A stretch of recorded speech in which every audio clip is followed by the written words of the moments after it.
you very much. It's a pleasure to be here. We are here today to discuss not only the massacre they refer to as Operation Cast-Lead, but also, and more importantly in my view, the Israeli-imposed, Egyptian-enforced, and American-supported siege on the people of Gaza. I'm out of here, buddy. It has been estimated that the 22-day bombing campaign cost around 1,400 human lives in Gaza. But this siege is murdering human beings as we speak, silently.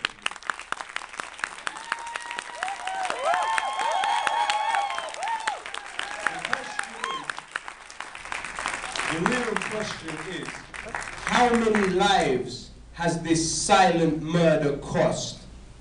How many human lives have passed with the click of a finger due to this siege?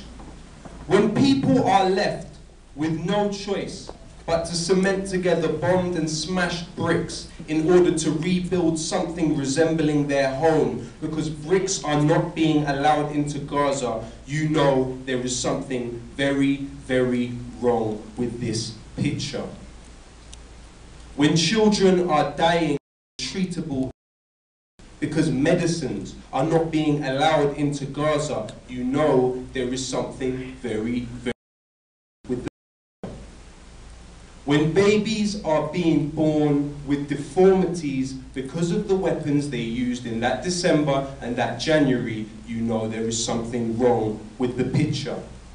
When there is something in Israeli law called the grandfather clause, something which entitles any human being anywhere on the face of this planet who can prove they have one Jewish grandparent to Israeli citizenship, yet people whose grandparents, great-grandparents, and great-great-great-grandparents are from Jerusalem, when they do not have citizenship, but yet these people with one Jewish grandparent are all of a sudden entitled to citizenship, you know there is something wrong with the picture.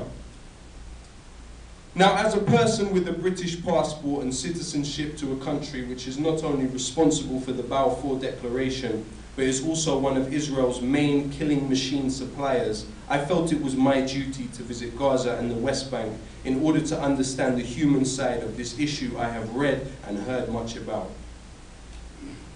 I urge all of you who hold precious US passports to travel to Gaza and see how your taxes have been spent.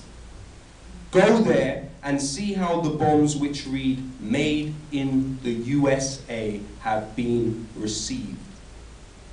The mighty United States, with its estimated 1,000 military bases worldwide, from Japan to the UAE, to Diego Garcia, to Egypt, Colombia, etc., etc., and its monopoly on the arms industry, did not merely allow Operation Cast-Lead to happen, it collaborated in this crime against humanity.